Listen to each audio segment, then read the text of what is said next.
Hello dear friends, आज मैं লৈ আহিছোঁ ক্লাছ 12 অসমীয়া গ্ৰামাৰ। তোমালোকে জানা যে এছামিছত বহুত মাৰ্ক থাকে, যে 20 মাৰ্কছ থাকে টোটেল এছামিছত। যে এছামিছত তোমালোকৰ সিলেবাস আছে গ্ৰামাৰত, যে প্ৰত্যয়, বিভক্তি আৰু জতুৱা ঠাঁচ এই তিনিটা তোমালোকৰ লাগে। এই তিনিটাৰ পৰা তোমালোকৰ 20 মাৰ্কছ আহিব।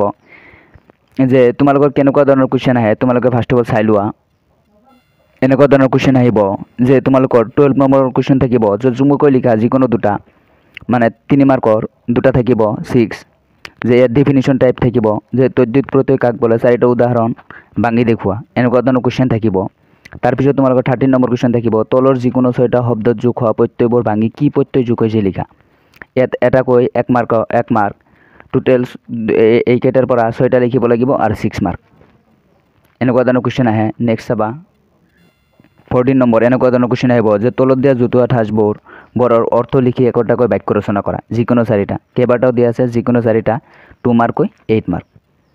যে তোমালোকে চাবা যে 6 + 6 + 8 টোটেল 20 মাৰ্কছ। এনেকুৱা ধৰণৰ কুৱেশ্যন আহিব। কুৱেশ্যন কেনেকুৱা ধৰণৰ আহে তোমালোকে গম পালা। আজিৰ ভিডিঅ'টোত ফাৰ্ষ্ট অফ অল আমি প্ৰত্যয় আলোচনা কৰিম আৰু প্ৰত্যয়ৰ পৰা যিমানবোৰ কুৱেশ্যন হ'ব পাৰে আলোচনা কৰিম। ভিডিঅ'টো শেষলৈ চাবা আৰু ফাইনেল এক্সামত ইয়াৰ পৰাই তোমালোকক কমন পৰিব। এই নোটছখিনি তোমালোকে লিখি ল'বা। 2023 কুৱেশ্যন আহিছিল যে প্ৰত্যয় কি বা প্ৰত্যয় কাক বোলে, ই কেই প্ৰকাৰ আৰু কি বহলাই আলোচনা কৰা। সলিউশ্যন উত্তৰ তোমালোকে লিখিবা যে নতুন শব্দৰ সৃষ্টিৰ বাবে ধাতু আৰু প্ৰতিবাদিকৰ যিবোৰ বৰ্ণ বা বৰ্ণৰ সমষ্টি যোগ কৰা হয়, সেই বৰ্ণ বা বৰ্ণৰ সমষ্টিকে প্ৰত্যয় বুলি কোৱা হয়। ছাফিক্স, ইংলিছত ছাফিক্স বুলি কোৱা হয়। তাৰপিছত লিখিবা মূলতঃ শব্দ সাধনৰ সৰ্গবোৰকেই প্ৰত্যয় বুলি কোৱা হয়।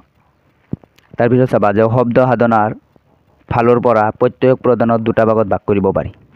1 নম্বৰ পূৰ্ব প্ৰত্যয়, মানে আগত, যিবিলাক আগত ব্যৱহাৰ কৰা হয় তাক পূৰ্ব প্ৰত্যয় বুলি ব্যৱহাৰ কৰা হয়। মূলতঃ উপসৰ্গবোৰক পূৰ্ব প্ৰত্যয় বুলি কোৱা হয়। উপসৰ্গ কোনবিলাক তোমালোকে আগতে পাই আহিছা, যেনে উদাহৰণ বে প্লাছ দখল, বেদখল, বে প্লাছ আইন, বেআইন, আও প্লাছ মৰণ, আও মৰণ, আও প্লাছ বাট, আও বাট, অ প্লাছ সময়, অসময়, অ প্লাছ মিল, অমিল। এইবিলাক মানে দুটা ফুট নহয়। এইখিনি হ'ল পূৰ্ব প্ৰত্যয়ৰ উদাহৰণ। নেক্সট চাবা পৰপ্ৰত্যয়, যে পৰপ্ৰত্যয় মানে পিছত। অসমীয়া পৰসৰ্গ বা পৰপ্ৰত্যয় 2 প্ৰকাৰৰ। ৰোমান 1 কৃত প্ৰত্যয়, যেটো কেইবাবাৰ আহিছিল 2019 আৰু 2024 আহিছিল। যে কৃত প্ৰত্যয় ধাতুৰ পিছত যোগ হোৱা প্ৰত্যয়বোৰকেই কৃত প্ৰত্যয় বুলি কোৱা হয়। যে ধাতুৰ পিছত যিবিলাক প্ৰত্যয় যোগ হ'ব তাক কৃত প্ৰত্যয় বুলি কোৱা হ'ব। এই প্ৰত্যয়ে ধাতুৰ পিছত যোগ হৈ নতুন অৰ্থবাচক শব্দৰ সৃষ্টি কৰে। যে উদাহৰণ, ইয়াৰ কেইটা উদাহৰণ লিখিবা। যে এনেকুৱা ধৰণৰ কুৱেশ্যন আহে যে কৃত প্ৰত্যয় কি, আৰু ইয়াৰ 4টা উদাহৰণ ভাঙি দেখুৱাব লাগে। যে উদাহৰণ কেইটা লিখিবা যে ধাতু, কৃত প্ৰত্যয়, নতুন অৰ্থবাচক শব্দ। যে লিখ প্লাছ অক, লিখক, গা প্লাছ অন, গায়ন, চল প্লাছ অন্ত, চলন্ত। কৃত প্ৰত্যয়ৰ উদাহৰণ কেইটা চাই ল'বা। এইবিলাক কৃত প্ৰত্যয়ৰ উদাহৰণ, এইবিলাক তোমালোকে চাই ল'বা। নেক্সট তোমালোকে 2 নম্বৰ চাবা যে তদ্ধিত প্ৰত্যয়, এইটো কেইবাবাৰ আহিছিল আৰু এইটো বাৰে বাৰে সুধি থাকে। লাষ্ট 2025 আহিছিল।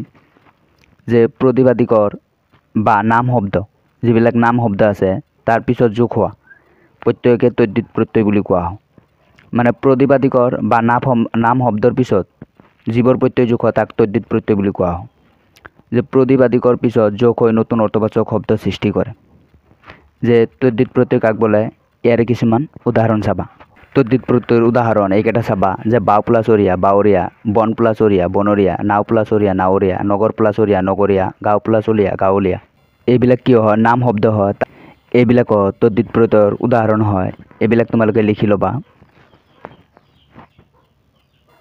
তাৰপিছত লিখিবা ইয়াৰ উপৰিও অসমীয়া প্ৰত্যয়ত নিৰ্দেশাত্মক প্ৰত্যয়ৰ বিষয়ে আলোচনা কৰা হয়। যে নিৰ্দেশাত্মক প্ৰত্যয়, যে কোনো বস্তুৰ আকৃতি, প্ৰকৃতি, লিংগ আদি নিৰ্দিষ্টকৈ বুজাবলৈ শব্দৰ পাছত যিবোৰ বৰ্ণ সমষ্টি যোগ কৰা হয় সেইবোৰকে নিৰ্দেশাত্মক প্ৰত্যয় বুলি কোৱা হয়। এনেকুৱা ধৰণৰ কুৱেশ্যন আহিব পাৰে। 5টা নিৰ্দিষ্টবাচক প্ৰত্যয়ৰ চিন লিখি উদাহৰণ দিয়া। যেনে তোমালোকে লিখিবা যে কণ, কণী, মানে দি শব্দ বনাব লাগে। কণ দি হ'ব ল'ৰা কণ আৰু কণী দি হ'ব মৰম কণী। যে কচা, আট, মুঠি এইবিলাক দি শব্দ বনাব লাগে। চলি কচা, ইহকটা, আট, গা মুঠি, খন, খনি দি শব্দ বনাব লাগে। কিতাপখন, নৈ খনি, সংসাৰখন। গছ দি শব্দ বনাব লাগে, চাকি গছ। জনী দি শব্দ বনাব লাগে, ল'ৰাজন ছোৱালীজনী। টা দি শব্দ বনাব লাগে, তোমালোকে চাই ল'বা। টু দি শব্দ বনাব লাগে, গড়টো মানুহটো গৰুটো। লাষ্টত চাবা যে ডাল ডালি শব্দ বনাব লাগে, যে বাঁহ ডাল লতা ডালি। তাৰপিছত তোমালোকে এইটো ষ্টাৰ মাৰ্ক দি লিখিবা যে স্ত্ৰী প্ৰত্যয়, যে পুংলিংগ শব্দক স্ত্ৰীলিংগ শব্দলৈ ৰূপান্তৰ কৰোঁতে পুংলিংগ শব্দত যোগ হোৱা প্ৰত্যয়কে স্ত্ৰী প্ৰত্যয় বোলে। স্ত্ৰী প্ৰত্যয় তিনিটা, যথা দীৰ্ঘই, অনি আৰু ৰি। সাধাৰণতে অনি প্ৰত্যয়ে নি, ইনি বা উনিৰ ৰূপ গ্ৰহণ কৰে। উদাহৰণ পাত্ৰ প্লাছ দীৰ্ঘই পাত্ৰী। এতিয়া প্ৰত্যেককেইটা তোমালোকে চাবা যে গপ প্লাছ দীৰ্ঘই গোপী। উদাহৰণ গোটেইকেইটা একেই, এইখিনি তোমালোকে লিখি ল'বা। ইয়ালৈকে হ'ল প্ৰত্যয়ৰ মানে যিখিনি আছে সেইখিনি শেষ হ'ল। নেক্সট ভিডিঅ'ত আমি বিভক্তিৰ আলোচনা কৰিম। তাৰ আগতে তোমালোকে 2024 আৰু 2025ত যে প্ৰত্যয়ৰ পৰা কেনেকুৱা ধৰণৰ কুৱেশ্যন আহিছিল চাই লোৱা। 2024ত আহিছিল যে এইবিলাক শব্দ দিয়া আছে, এইবিলাক আমি ভাঙি কি প্ৰত্যয় যোগ হৈছে দেখুৱাব লাগে। পনীয়া পানী প্লাছ আ, এইটো হ'ব তদ্ধিত প্ৰত্যয়। তাৰপিছত গল্পকাৰ, গল্প প্লাছ কাৰ, এইটো হ'ব কৃত প্ৰত্যয়। খাৱৰীয়া খা প্লাছ অৰিয়া, এইটো হ'ব কৃত প্ৰত্যয়। লেখাৰু লেখ প্লাছ আৰু, লেখাৰু তদ্ধিত প্ৰত্যয়। যে তোমালোকে চাবা যে ধাতুৰ পিছত যিবিলাক প্ৰত্যয় যোগ হ'ব তাক ক'ব কৃত প্ৰত্যয়।